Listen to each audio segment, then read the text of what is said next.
The SEC is not the best conference in college football, at least according to ChatGPT.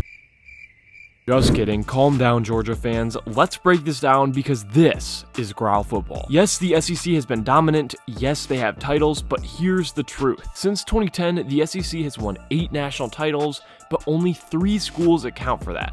Bama, Georgia, and LSU, with Bama and LSU not even making the college football playoff in 2024. Meanwhile, the Big Ten's top teams are always showing up more and more. Michigan just beat Alabama twice, and Ohio State is always in the conversation winning the national championship. Even new recruit Oregon was #1 for a majority of the season, with Penn State close behind. I think the dynasty illusion is what people look at the most, and yet a conference is only as good as the bottom-rung teams. The SEC had teams like Mississippi State go 2-10, Kentucky go 4-8, and somehow Auburn went 5-7, which I feel like they do every year.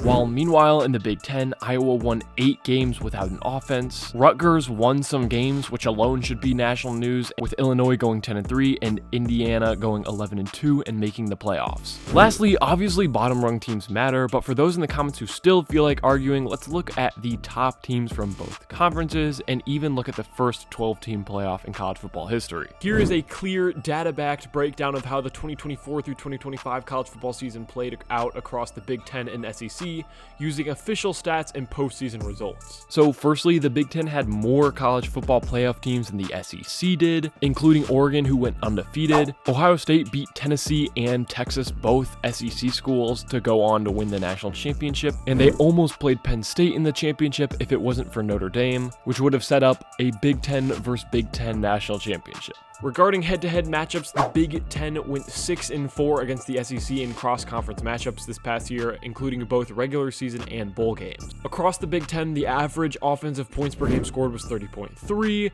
with defensive points per game allowed being 23.1. In the SEC, the offensive points per game scored was 32.1, with the defensive points per game allowed being 24.8. These stats indicate that in the SEC there is less defense being played and more offense, which just doesn't feel as real football to me. Also, nobody breeds offensive linemen and D linemen like the Big Ten. Iowa, Wisconsin, Michigan is just straight up hog heaven. The Big Ten just recently signed a $7 billion media deal. They're rich, not NIL booster rich. And honestly, if we're talking stadiums, I'm taking the Big Ten with the Big House, the Horseshoe, and the Happy Valley over the SEC atmospheres. Look, the SEC is still a powerhouse, but it ain't the undisputed king no more. Honestly, these are the 2 largest conferences in college football right now, and comparing them seems silly to me in general, but honestly, there's not too many differences between the 2 conferences, both pumping out NFL talent. Let me know in the comments what conference your team plays in and which conference you think is better. Thanks for watching. This is Growl Football. Until then, see you next time.